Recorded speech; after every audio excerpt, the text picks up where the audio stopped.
Hey guys, Brian here with Wolf's Prairie Outdoors. Today we're picking up with another Boston butt test. We're going to be using my Marlin 1894 CST, this is the 357 Magnum. We got a few different rounds from Underwood Ammo we're going to test today, and it's going to be a lot of fun. Not going to be near what that 4570 was, it's linked up here, but it's definitely going to be a good example. Give you a lot better representation of what these rounds will do on meat versus testing in ballistics gel or water jugs or watermelons or something like that. We want you to see what these things will do in a real world scenario when it comes to deer hunting or something like that, hog hunting.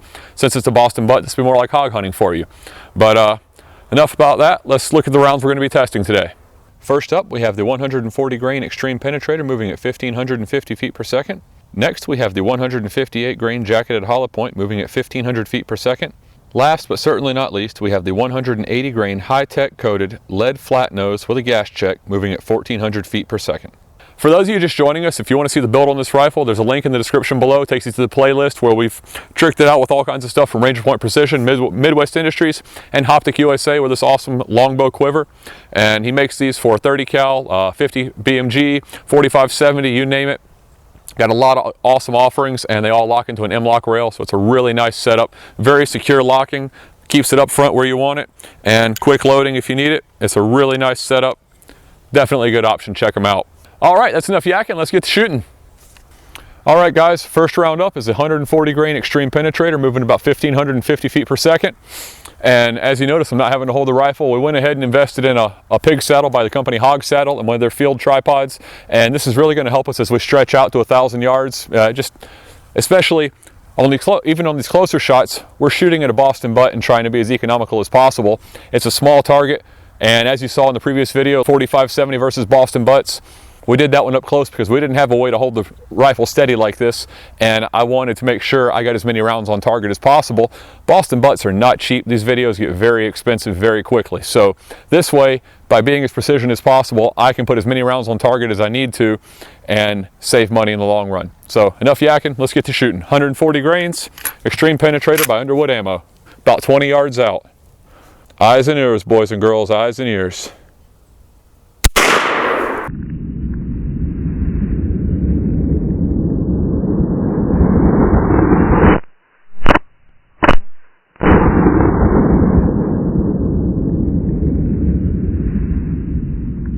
All right, that's a nice solid hit. Let's go check it out. All right, guys, as you can see, that bullet did quite a number. Blew a nice hole, nice chunk of meat out the top. And how big is that hole, Dad? That's about a lemon-sized hole, about a 2-inch hole. So really did not do that bad. What do you think? Not bad. That'll definitely do a number on you. We're going to head back and load up the 158 grains and try them out. All right, guys. That did not have a massive explosion because that was an Extreme Penetrator. It's not like this Jacketed Hollow Point. It stays solid traveling through, so it doesn't dump all its energy like this will. I expect a greater result out of this round as far as theatrics, because when this mushrooms, it's going to dump all of its energy into that meat, whereas the other just kept on trucking. So the other would not be a very good defensive round per se, depending on what your background is. Like if you're in your house, you're going to have to be more worried about it penetrating and going through walls and hitting bystanders, or if you're in a crowd and you've got to defend yourself, you've got to worry about that background a heck of a lot more with something like that. So let's give this 158 grain Jacketed Hollow Point moving 1500 feet per second, give it a shot. Eyes and ears, boys and girls, eyes and ears.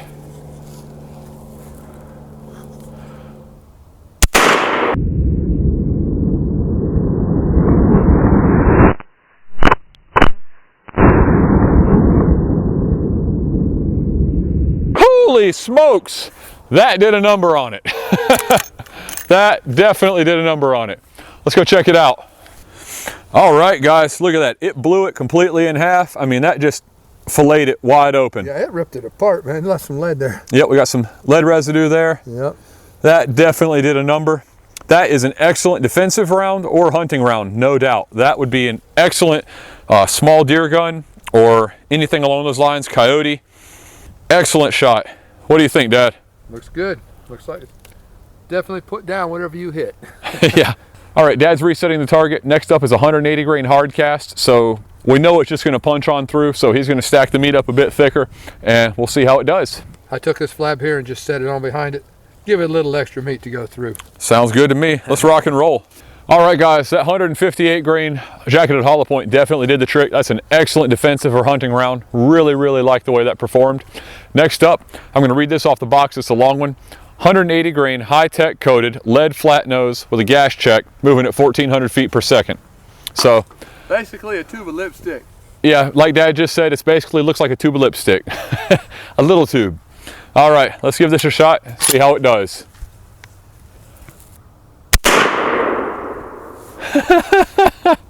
All right, guys, that round hit a little low, so we're going to try it again. Just the way it goes when you do a single zero for multiple rounds.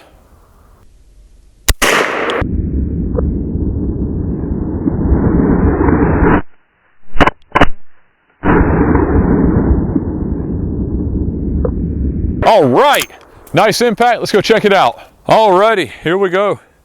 It laid that sucker wide open. This was all solid meat here, and it was all the way, you know, this high. It blew through that thing and ripped it wide open. That is awesome. And this was on the back. It threw it out here, you know.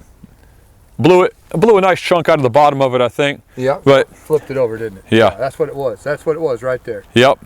Boom. Because this was down on the bottom. Yeah. So definitely did a number on it.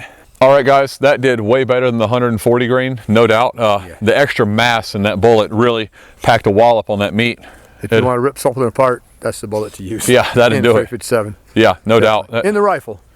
Yeah. We'll do a test with pistol as well. Yeah, we'll do a comparison coming up with a snub nose revolver and that rifle. Show you the difference in what those will do. A lot less velocity, no doubt. Yeah. And the stated velocities I'm giving you are for a revolver, but we're doing that of a rifle, so velocities are obviously going to be higher because there's longer burn time. Exactly. Yeah. That round right there, if you hit that buck that you hit in last... yeah, there's a buck video linked up here. Yeah, if you hit him heart-lung shot like you did with that 45-70, yeah, I believe he'd go down just as easy. Oh yeah, you know? that would definitely put him down. A lot less damage. The heart-lung area, unless you want the heart, you know. Yeah, unless you're shooting for it, it's no good anyway. Yeah, no doubt. But a boiler room shot's going to do it every time. Yeah. All right, guys, we hope you're enjoying this series. If you do, give us a big thumbs up. Be sure you hit subscribe. We want to give you as many of these videos as we can. It gets expensive, so the more you guys that support us, we can get more help and get these things done.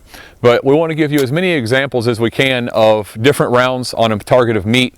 That way you can see what these rounds are going to do when you go hunting. Because ballistics shell, water jugs, wood, cinder blocks, all that, they're fun and all, but they don't give you an accurate representation of what it's going to do when you hit meat. So I think these are really going to help you guys out. And I know, based on what we did with the 45-70, you could see that it was much like what we actually had experience of when we hunted. So it's a great way to get an idea. It's not exactly the same as a thin-skinned animal like a deer or a hog, but this gives you a this is a hog, but this gives you a good representation of what you're going to experience with different rounds. So like I said, if you enjoy it, give us a big thumbs up, hit that subscribe button, and check back off when we got some awesome 458 stuff coming up. Have a good one, guys.